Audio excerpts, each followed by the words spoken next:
Good morning, everyone, and welcome to the 2020 Sloan Sports Analytics Conference, Day 2. My name is Will Kaplan. I'm a first-year MBA at MIT Sloan, and today we have the Hackathon finalist presentations.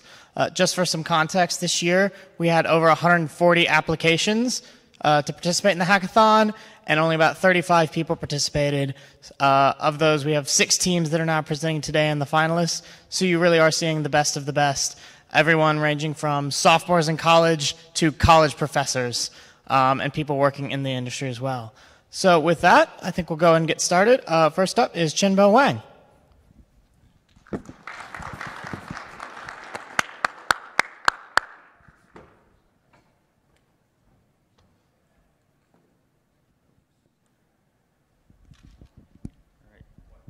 Thanks, Will, for the introduction. I am Chinbo Wang. I am a PhD student at Harvard, and today I am very excited to present a new score metric for basketball called OASIS.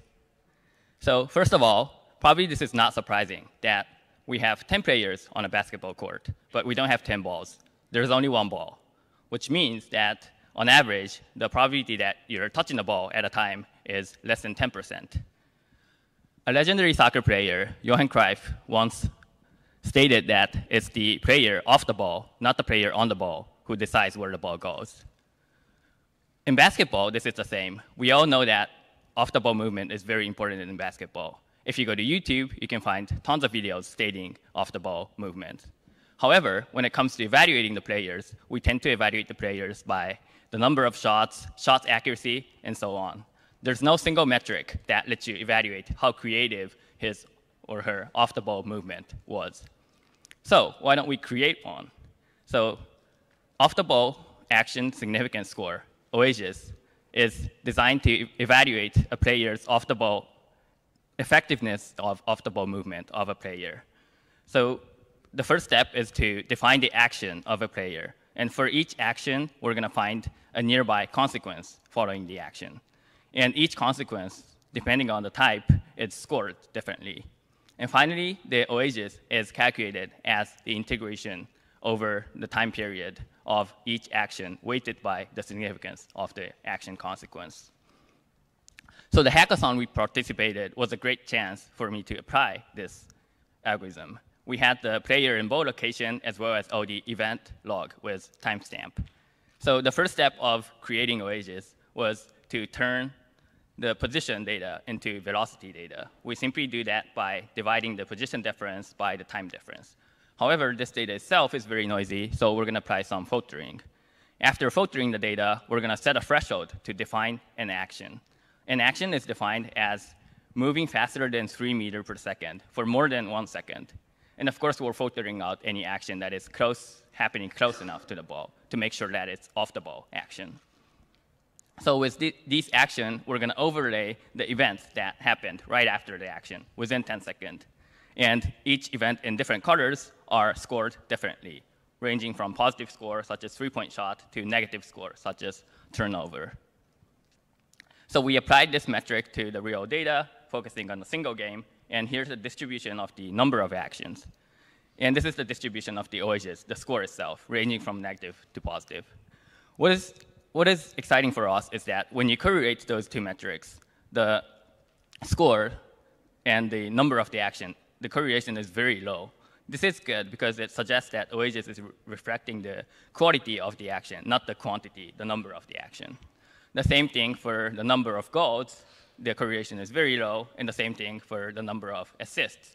It doesn't correlate very well. And we are, again, happy with this because this suggests that OASIS is indeed providing some new metric that is near independent or orthogonal from goals or assists that we traditionally evaluate.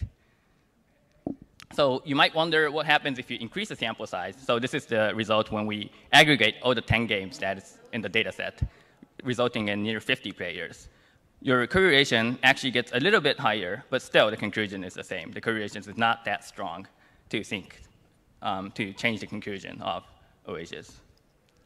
So here's the actual example of visualizing what is happening when we capture significant action. If you focus on this guy on the bottom, the green colored one, when he starts taking the action, we can visualize it as a color red. And in this case, what we can see is that the player suddenly starts moving and create a new space and receive a ball, connecting the players and contributing to the possession of the team, although he doesn't score by himself. So that was a nice single example of visualizing the result of OASIS. But the future work will include generalizing this, making this automatic and visualize everything during the game. Another layer of future work is to improve the algorithm itself. We can change, with more data, we can start developing score for every different consequences to say, think about an action that is specifically useful for a three-point shot. Or we can classify the actions itself depending on some more different parameters. And the final layer of future work is to move beyond basketball. We think this is applicable to different sports, such as soccer. And it will be very exciting to challenge these traditional way of thinking soccer or different sports with these new data. So that's everything I had. Last of all, I would like to thank everyone who is in this room. I'm the one on the stage presenting, but it's not me who made this talk possible. It's you off the stage who made this talk possible. Thank you so much.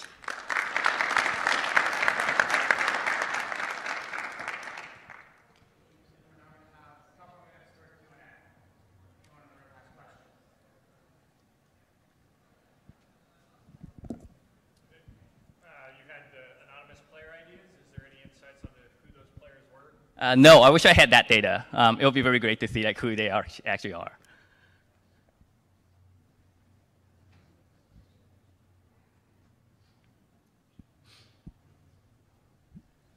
All right. Thank you very much, Shimbo. Thank you.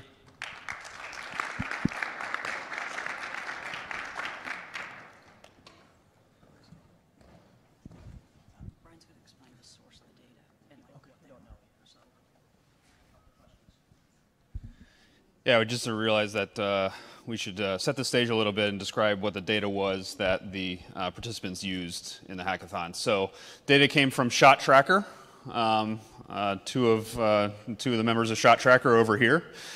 And so the data was player and ball tracking data for men's and women's college basketball games at 100 hertz.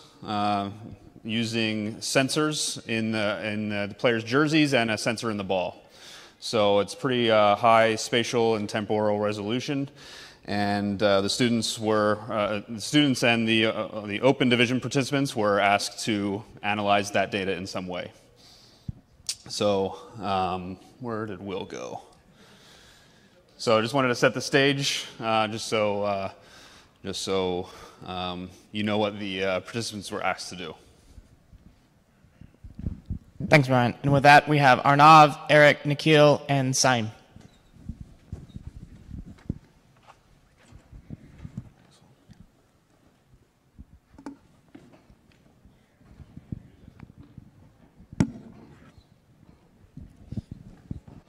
All right, so great. So first of all, thank you all for coming, and big thanks to Shot Tracker and ESPN for making this possible in the first place. I don't have too much time, so I'm going to talk a little bit quickly. Yeah, let's just jump right in. Where's the... Thanks. Great. All right. So when we think about shot evaluation in NBA, most of us are really only concerned with two things, makes and misses, ones and zeros. But clearly not every miss, not every make is the same. Take, for example, Tony Parker missing his free throw by a hilarious 12 feet compared to Anthony Davis, who at least puts the ball on the rim. You can say the same thing about Channing Frye and DeAndre Jordan. Channing Frye swishes his free throw, DeAndre Jordan gets lucky and banks off the backboard.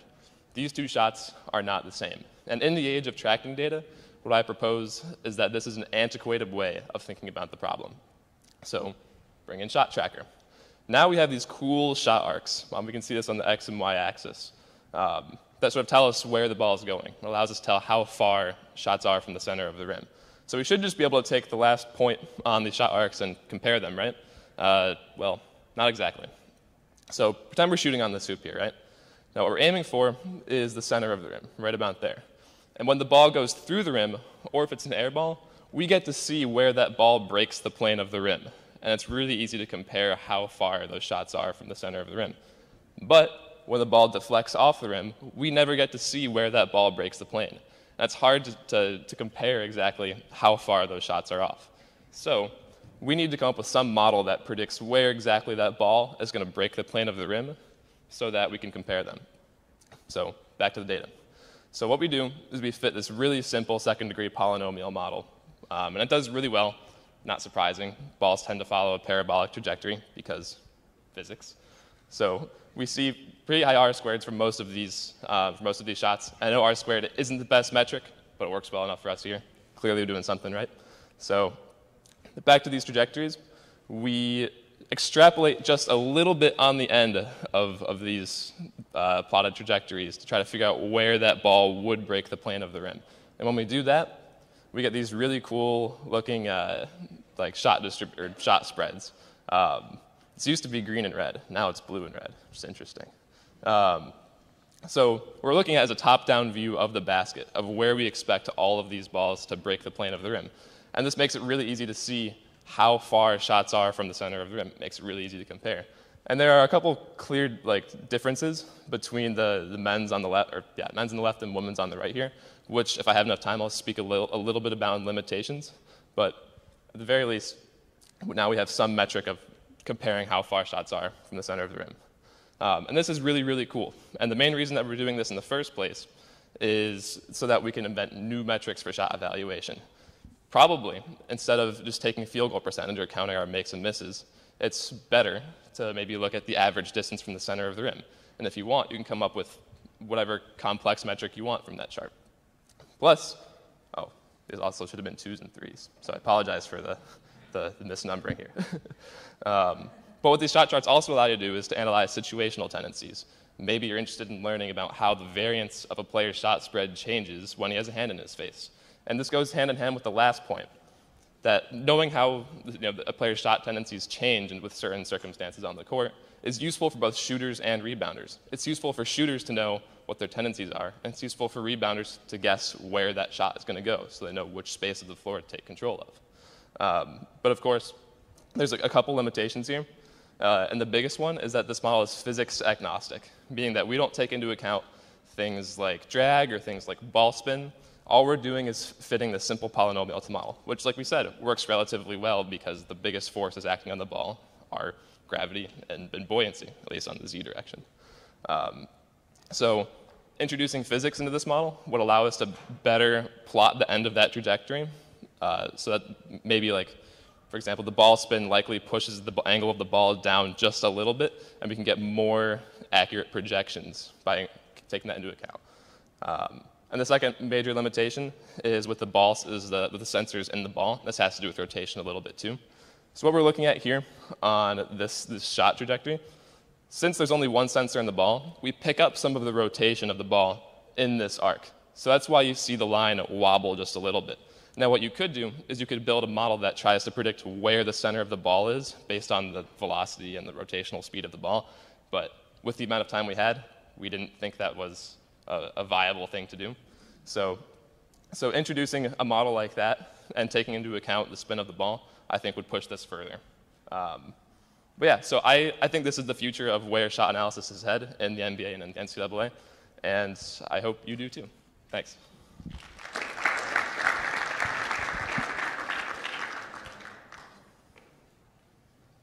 Questions? Any questions? What's up? So an intentional bank shot, how would you guys differentiate? In the case a player intentionally banks a shot, what would be a plan to filter those out? Right. So theoretically, what you could do is, we don't have the slides up. What you could do is you could see on that shot trajectory that the direction of the ball would well, let me go back. Or yeah, we'll just use this. You could see on this trajectory that the angle of the ball would flip on one of those on both of these axes at some point. So once like the trajectory flips direction, you could say, all right, this was like an intentional bank shot, and we could filter those out. But what that might not tell you is like whether or not it was intentional. So yes, this is something that we have to consider, and that's why you would see in this shot chart that you would see some made shots behind the backboard. Right. So it's something to be concerned about, but maybe with a little more time, a little more thought, we could filter those. Anything else? Great. I got one for you. Oh, yeah. Could you speak a little bit more about the differences between the men's and women's shots? Oh, yes. Sorry. So clearly, like the women's chart seems to be separating the made shots a little bit better than the men's shots. And clearly, our model is just performing better on the women's than the men's. I don't think it's like necessarily true that like the women's games we had, the women just shot really, really well, and that the men shot really, really poorly. I think it's just that for some reason our model doesn't pick up on some of like the physics in the men's game quite as well. And maybe that's because, no, this is just a hypothesis, maybe men put more spin on the ball, for example, and since our model doesn't take that into account, it's a little less accurate in projecting where that ball is going to go. But also, maybe it's just that with more shots and more data, we see the same results. I don't know. I think that there's clearly like some difference in just like the physics of the game. Maybe the size of the ball matters too. Like, since the size of the women's ball is smaller, the rotations you see around that shot trajectory are going to be much closer to the true arc. And so that might be the reason why we see this difference too. All right, thank you very much. Up next, we have Edward and Frank.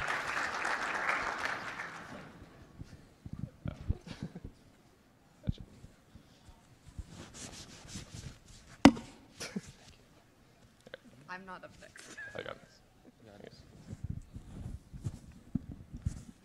Taking our precautions. Thank you.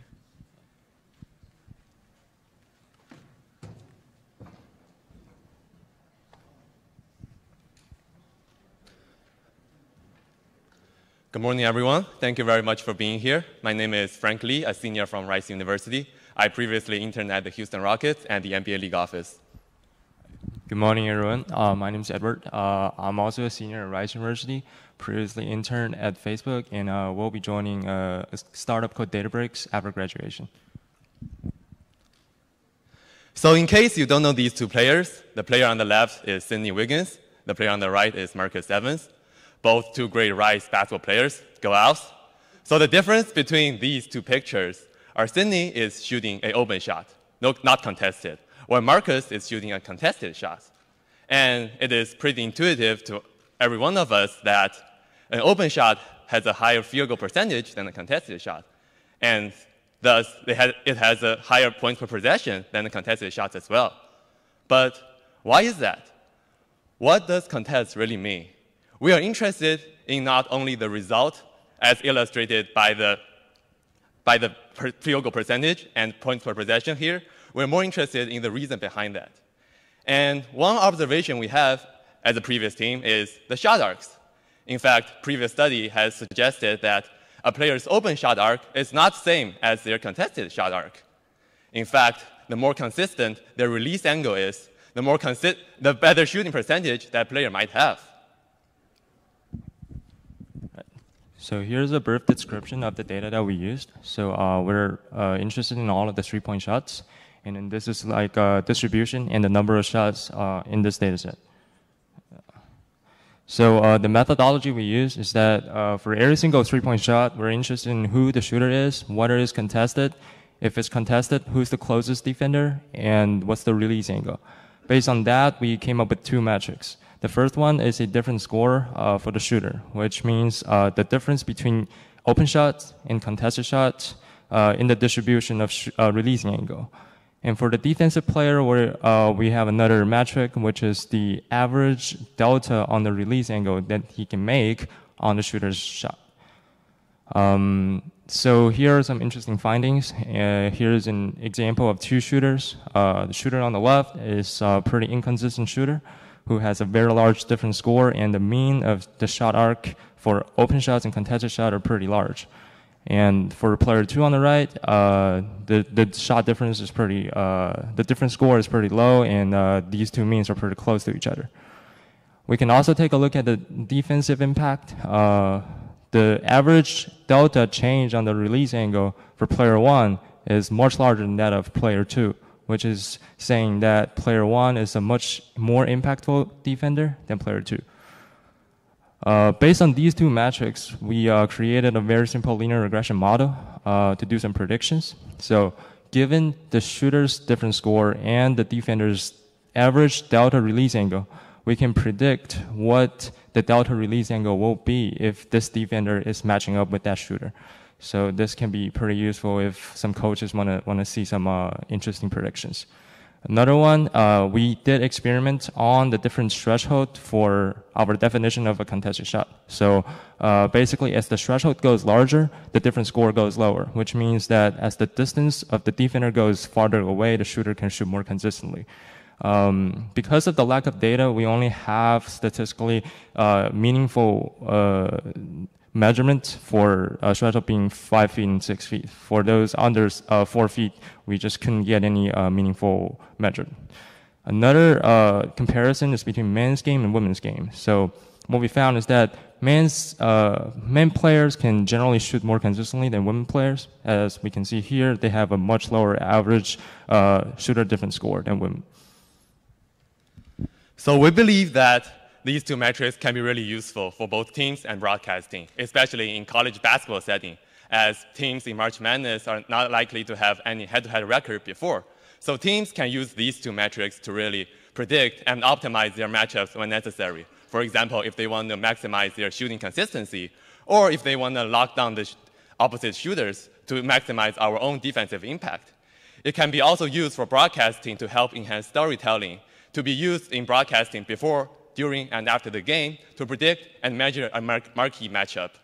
It can also be used to create fan engagement, where fans can choose two players from different teams, and the output would be the predicted matchup result. Some future improvements include, if we are given a larger data set, we can definitely train a better model, and if we are given the player's physical measurements, such as height, wingspan, and vertical, we can further customize our product. And here are the references for our work. Thank you very much. That concludes our presentation. Now we open to any questions you might have.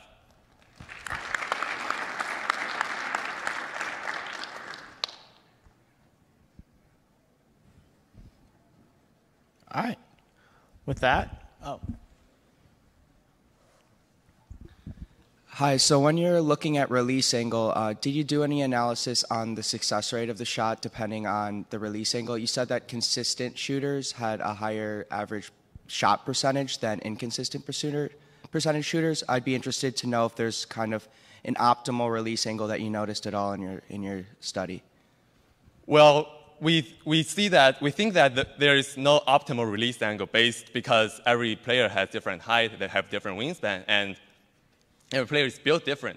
So because of we are lacking their physical measurements, so there is not really a optimal release angle, but there is a optimal entry angle to the rim, which is 45 degrees as suggested by previous studies.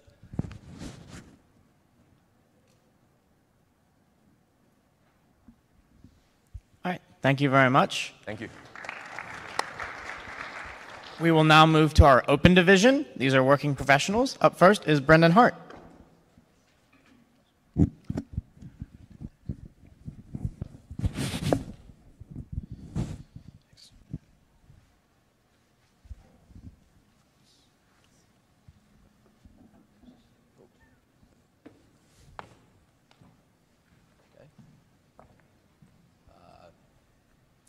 Hey everyone, my name is Brendan Hart. Today I will be talking about predicting the probability of a turnover for an inbounds play. Just to give you some background on me, I'm a full-time software engineer at BlackRock, and I'm also a full-time sports analytics hobbyist. So to set the stage, let's take a look back at the 2011 NCAA tournament, VCU versus Kansas. VCU is the 11 seed, Kansas is the 1 seed. VCU, 11-point underdog. No top draft picks, but they end up, spoiler alert, they end up beating Kansas. Frankly, I don't even know if the Morris twins knew who was Markieff and who was Marcus. Furthermore, what VCU really showed the value of was defending the inbounds play.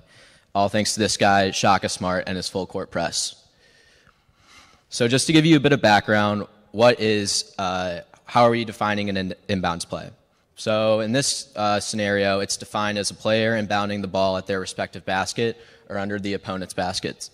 It's important for scoring quick baskets and generating turnovers. These are also disrupting possessions for giant killers because it's an opportunity to generate a turnover, which can create more scoring opportunities in the college game. And there's also just not that much research pertaining to this topic. So then also to this problem, how do we define a turnover? It's defined as essentially the team inbounding the ball, turning the ball over within 5 seconds off the inbounds play. So some of the features that we can possibly think of using shot tracker spatial data are essentially calculating the total Euclidean distance between all defenders and people on offense, the distance between the inbounder and person defending the inbound, the x-coordinate position of the inbounder, speed of the pass, distance of the pass, and furthermore, with this spatial data, we can essentially get the location of the basketball players per court quadrants with respect to the inbounds location. So quadrants 1 and 2 are always closer to the inbounds play, and 3 and 4 are farthest away. We can also get external data like turnover rate of the inbounder, steal rate of the defensive players, and then also player height differences. So given the data, the methodology was that using both the men's and women's data, filter the ball location for which the balls were only on the baseline, and then retrieve the timestamps at which the game went from pause to live, get the player's positioning at the first live instance of the inbounds play, and then see within 5 seconds, according to the play-by-play data, if there was a turnover to get a target variable. And then finally run the features generated through a series of machine learning classifiers that outputs the probability of a turnover. So unfortunately, just due to the data wrangling that I had to do, I could only find 140 instances of complete data. And within these 140 instances, there were only 5 instances of a turnover. But fortunately, this essentially meant that the features that had to be generated, just because of the small sample size, had to be rich. So from this, I generated the total Euclidean distance between all the players combined, and then the difference in players in quadrant 1, 2, 3, and 4. So what this meant was that there were 2 people in quadrant 1 on the defense and 1 person on offense, that would be encoded as a 1. And then finally, the target was turnover 1, no turnover 0. The results, the data being so sparse as it was, it led to a pretty good model, 96.4% accuracy if you just predicted no turnovers for everything. But fortunately, I was able to apply L1 and L2 regularization across a logistic regression model that produced a 98.2% accuracy, so at least predicted 2 of the turnovers. And yeah, so obviously I wish I had more data, but statistically I don't really know if you can include, defer any feature importance from this, just due to the data. So I think where the value in this comes in is the offense can easily use this classifier to essentially optimally position players to prevent turnovers off the inbounds, and the defense can likewise force players into difficult parts of the court. Next steps include essentially more quality checks on the time series data, integrate player turnover rates and physical attributes, and then also, when the coach is in the timeout, generate core overlay visualizations that contain the probability of a player receiving a pass and not turning it over. So I think future work, I want to integrate personnel and opponent data, such as height differences, turnover rates, and then from this, you can then essentially optimize an inbounds play for your specific team. So you can find the optimal position on the floor to receive the ball.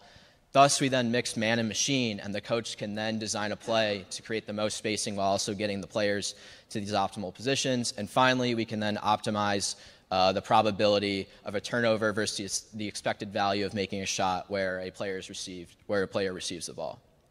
So for more inbounds information, this is my contact information. I've been really passionate about this subject for the last 2 days. So thank you very much. And yeah, thank you ESPN and Shot Tracker too.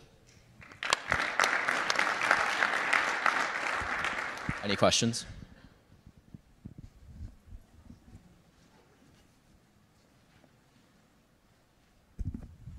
I know you didn't have many instances of inbound plays to go from, but did you take into account where the ball was being inbounded from, like whether it was like after basket for the other team, so they're on their own side, or right under the opponent's basket, just because there's more defenders around usually? Yeah, so that's kind of what I wanted to do with the quadrants, essentially by making quadrants 1 and 2 with respect to where the ball was being inbounds. But in terms of analyzing the difference between under the basket after you shoot after the opponent makes a shot versus a ball that goes out of bounds, I just feel like there wasn't enough data to properly split that up to gain any like meaningful information. Makes sense.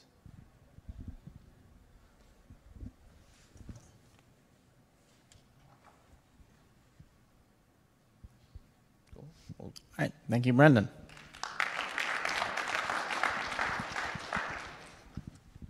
Up next, we have Kendall Thomas.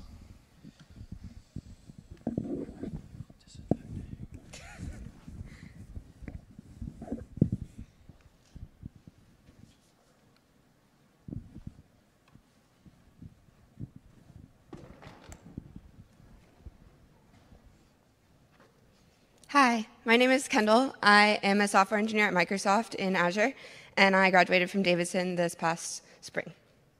Today I will be discussing shot arc analysis. So first off, let's start with my motivation behind this project. What can turn a good shooter into a great shooter is arc. The best shooters in the world have consistent arc on their shots. Take Steph Curry, a fellow Wildcat graduate. He has a consistent shot arc of around 16.2 feet, according to a Wall Street Journal article. This is about half a foot taller than the consistent NBA player. Now, this is what some people hypothesize is why he is such a great shooter. So I wanted to investigate with this data why this could be. So in order to do so, I took the ball location data as well as shooter location data. I filtered for three-point shots as well as long jumpers with respect to men and women's at different locations. I then matched the player's shot location with the ball location at the same timestamp and then tracked the ball from the release of the player to the hoop. If the ball reached within 1 meter of the hoop, that was considered kind of a shot that we took in this data set. If the ball dropped below the shot height, so it was blocked, it also was not included in this data. So now I want to go into how this could be used in broadcast analysis from 3 different standpoints: pregame, in-game, and post-game. So we can start out with looking at a pregame.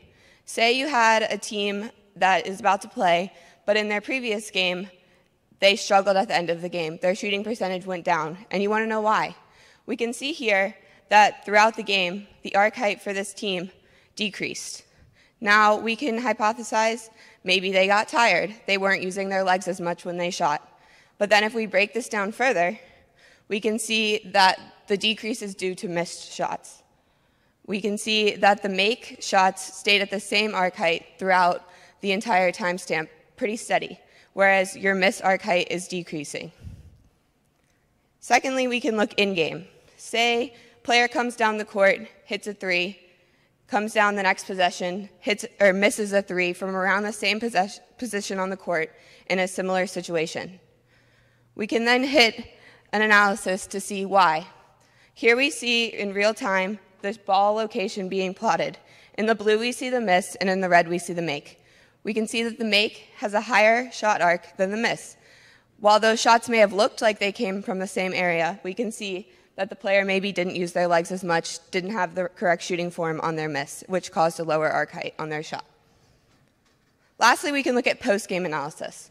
This shows the three-point shot arc over time for a team for misses and makes. We can see that the make shot arc is higher than the miss shot arc. And we can hypothesize once again why this could be: different shooters on the court, different personnel, getting tired throughout the game, etc. But we can also say this team had a higher shooting percentage this game or a lower shooting percentage this game than on average they do. We can compare this to their average throughout the entire season and see if for some reason in this game they were shooting differently. Lastly, since we were given men and women's data, I decided to compare arc height between men and women's shots.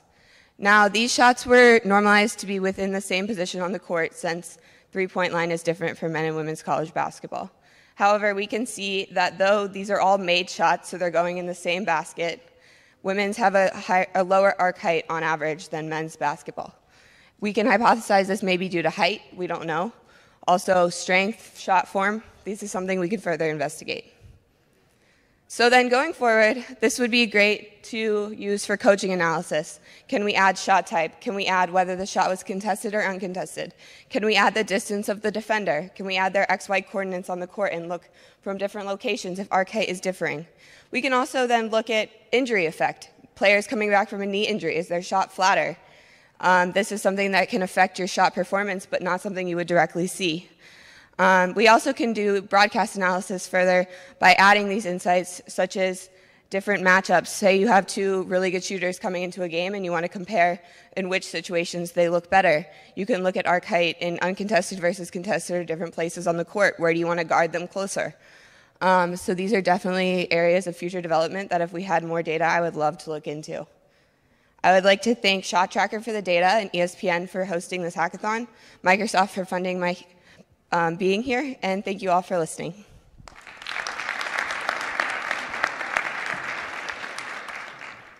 Any questions? You were when you were comparing the men. Sorry. When you were comparing the men and women's arc heights, did you take into account the difference in ball size at all? No, I did not. That is something, but the ball is tracked from the center of the ball, I believe. The Shot Tracker people can confirm that, but it is not tracked from the... It's on a panel of the ball. So I don't know if the ball size is taken into account or not. I did not personally take that into account, but that is a good thought.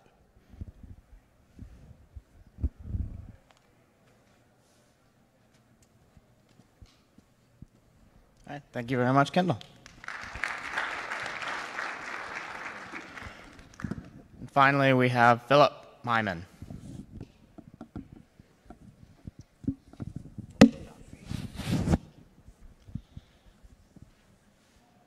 Thanks a lot. Whoa, it's different formatting. Good morning. I'm Philip Myman. I'm at Fairfield University. I'm a professor of analytics there and the director of the Masters in Business Analytics. Thanks, as I'd like to echo what everybody else said, thanks to Sloan for the logistics, to ESPN for the help and the judging and everything, and Shot Tracker for the data. The data is very interesting because, and it'll especially be interesting to see over the next few years as we can start to compare the geospatial temporal data in college with how they perform in the pros, if we can have some correlations there. How would that work? What I'm looking at is do teams play their game? Do you play your game, and how does that translate into performance? The reason is, especially in college, in the pros, if you have a James Harden, you have a guy, right, he's just going to do everything. That really affects the way you coach and the way you play. But in colleges, there's more of a team aspect, and you want to have a certain style. Can we learn to detect that style? So the first thing we want to think about is epistemology just means the philosophy of knowledge or the study of knowledge. Typically, when we do machine learning, we humanly engineer a bunch of features, send it into the computer, and we can't get out more than what we put in. What if we take a different approach? What if we let the computer decide? We'll send it a bunch of images and see if that works. So here's the 4 questions we're going to answer. Is this imaging approach, is it valid? Can we use it to determine the particular play style of teams? Do teams in fact play a consistent style, and does this consistency translate into performance? So here's what we're going to do. For each possession, here's an offensive possession. It's every player's position, and the orange is the ball's position. This will be labeled with the team that was on offense, team 17-37.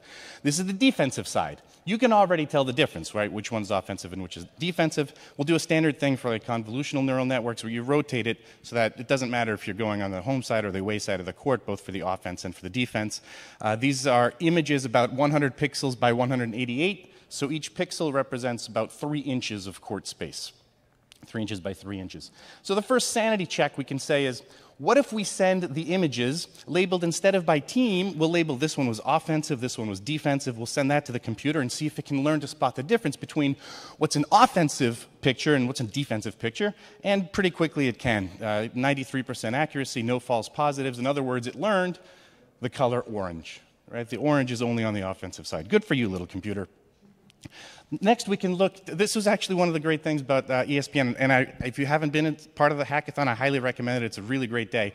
And what I really especially liked is people from ESPN and Shot Tracker would walk around and give ideas. One of the ideas they suggested to me was, what if we look at, can we predict, just looking at the possession, whether this was a men's game or a women's game, on offense or on defense? And it turns out that we can. There's a 69% accuracy. We can look at the difference. The machine can determine if this was a men's game versus a women's game. Great. But not on defense.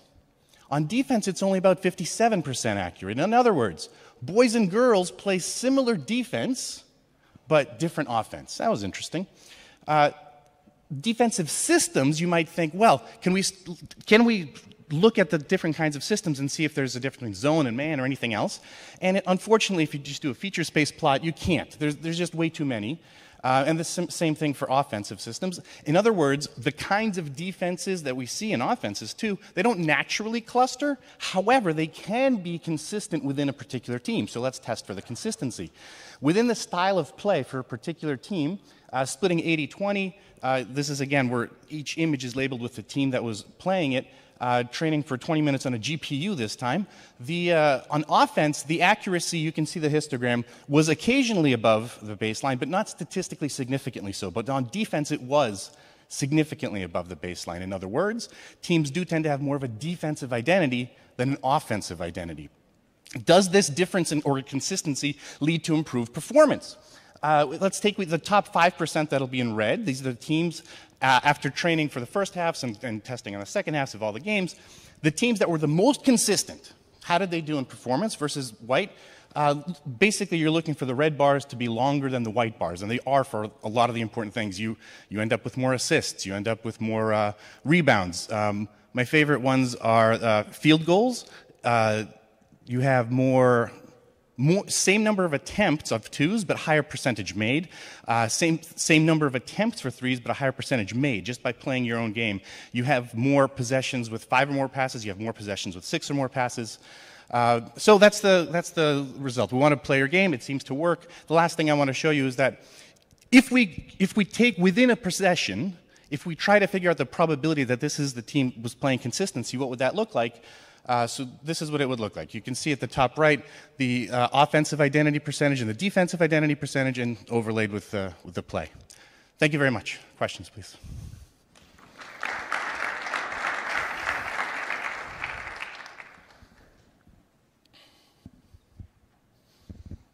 All right. Thank you very much for coming, and I just want to thank all of our participants again for all of their hard work, and I want to thank ESPN and Shot Tracker for all of their help. And thanks again for what was a great hackathon. Thank you.